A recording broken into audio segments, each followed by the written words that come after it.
I'm going to be focusing on neoliberal capitalism in the relation to climate change and how capitalism as a system and corporations benefit from blaming individuals for climate change rather than taking accountability for the ways in which corporations are actively and harmfully contributing to climate change in a large way that we often are unaware of because we so often are consumed with how we as individuals are contributing when quite often corporations are responsible for a large amount of carbon emissions and other forms of environmental degradation. This is important because people deserve to know who and what is contributing to climate change. In order to address climate change and take necessary actions, responsible parties must be held accountable. Our world is in a major climate crisis, which will continually get worse if immediate intense changes are not made. People are being wrongfully blamed for their individual contributions to climate change, while corporations and governments are able to avoid punishment and be free from the blame.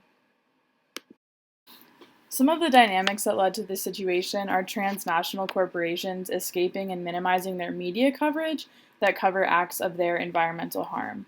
Corporations also threatening lawsuits against critics and environmental activists. Global capitalism plays a huge part because it encourages mass production and exploitation of labor, which leads to overproduction and less thoughtful and more harmful business practices.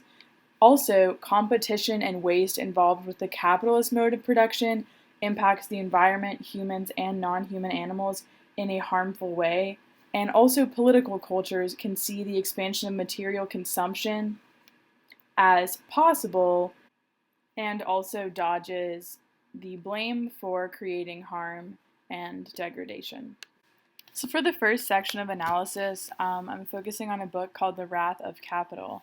And it offers in-depth perspectives on many different arguments from many different perspectives pertaining to climate change and capitalism. The main argument that I want to focus on that I've developed through reading part of this book is that capitalism as a system functions to never lose profits and to do things the cheapest and most convenient way, which often leads to cutting corners, causing harm, and exploiting workers in the environment. So therefore, as climate change persists, capitalists can also take advantage of not only cheap labor and materials, but can market off of sustainability. So neoliberal economic policies can be boosted through new markets of growth that focus on sustainability and green products. So as capitalism profits off of causing harm to the environment, they also profit off pretending to be a solution to the problem by simply creating markets for green products and sustainability. And I do want to add, when I say they, I mean corporations and capitalists. All right, so going back to the last slide about sustainability, there is another book, Ecology and Socialism, Solutions to Capitalist Ecological Crisis, which begs an important question. Can an economic system that is based off of relentless growth, devouring large amounts of raw materials and energy, and spewing out never-ending toxic waste actually offer anything that is sustainable?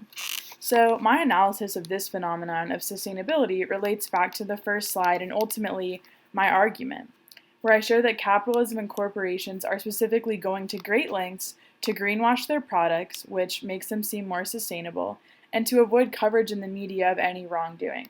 So to offset this environmental harm, corporations often turn to creating green products and to the market of sustainability. This is clearly a tactic that can lead to the phenomenons we see today of blaming individuals rather than large establishments for their contribution to climate change. So when sustainable options are available, why would anyone not opt in for that? Well, many capitalists greenwash their products without actually doing things sustainably, and additionally, the market for sustainability can be expensive. So, going back to my original argument, the fault can get put on individuals for not being sustainable, although the main contributors to climate change can dodge the blame for this exact reason. Some more research and analysis. One of the people that I read their research study, their name was Stuart Kirsch, and they studied mining and sustainability in their article, Sustainable Mining. So their summary of their research goes that the mining industry moves more earth than any other human endeavor, yet mining companies regularly claim to practice sustainable mining. So redefining the word sustainability has changed the concept of its original meaning relating to the environment. So mining companies, as an example, are now using the term to refer to corporate profits and economic development that will outlast the duration of a mining project, for example.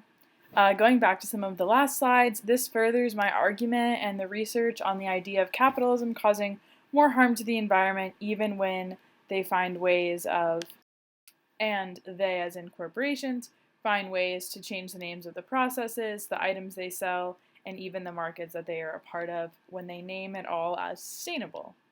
In two more research studies, there were questions about the moral responsibility for the environment, who is responsible for climate change, and also how corporations can inaccurately report sustainability data. In a researcher named Falquist's article, she says that governments and corporations are responsible because it is in their power to create reasonable alternatives for individuals. And in a research study done by Vojku Dragomir, it was shown that corporations who were studied, including BP and Shell and some of the top industry leaders, they had inconsistent sustainability reports. So the research article concludes by saying that instead of reporting confusing data, big corporations should truly just commit to being sustainable. Why does this ultimately matter? So NASA confirms that the planet is off balance. The amount of carbon dioxide in the air is increasing and sea levels are rising. Life as we know it could dramatically alter if there is not a drastic change made to the way that we, as humans, operate on the Earth each year. More specifically, this applies to corporations. The Carbon Majors report shows that 100 companies have been the source of more than 70% of the world's greenhouse gases emissions since 1988. 70% is a large number, and this shows how much could change for the better if corporations are able to be held responsible for their contribution to environmental harm. And finally, for my last piece of analysis, I'm going to be analyzing why corporations and governments can dodge the blame for these environmental harms and how the definition of what environmental harm is needs to shift.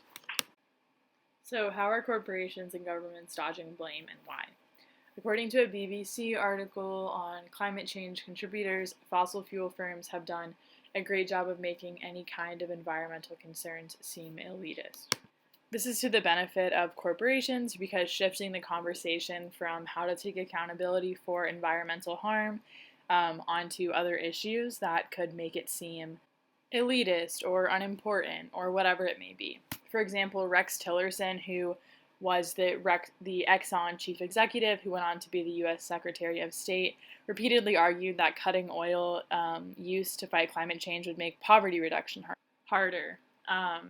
And we can see that there is rhetoric used by corporations and governments. If you want to make the industry cleaner, then you're basically unfairly impacting the poor. So even though the costs don't actually have to be offloaded to the public, quite frequently corporations and governments make it seem that way, which is clearly a great tactic for dodging blame and creating an individual approach to climate change. This is a tactic we also see in the Green Criminology and Intro to the Study of Environmental Harm by Rob White. So corporations and governments can benefit from the environmental harm they cause by cutting corners, by making extra money, by doing unfair and harmful business practices, whatever it may be, and then they shift the blame towards others, divert energy towards a different problem, and pretty much anything else that stops real change from taking place or for any consequences to be put on the people who are perpetrating.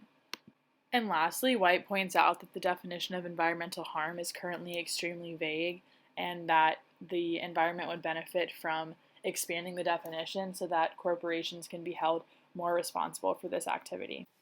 So my conclusion is that there's not enough current research on the ways that corporations and governments dodge blame. I think it's more focused on in sociological settings, and this problem needs to be altered in a positive way as soon as possible. So do what you can individually, but also remember who is causing the most amount of harm. And here are my works cited.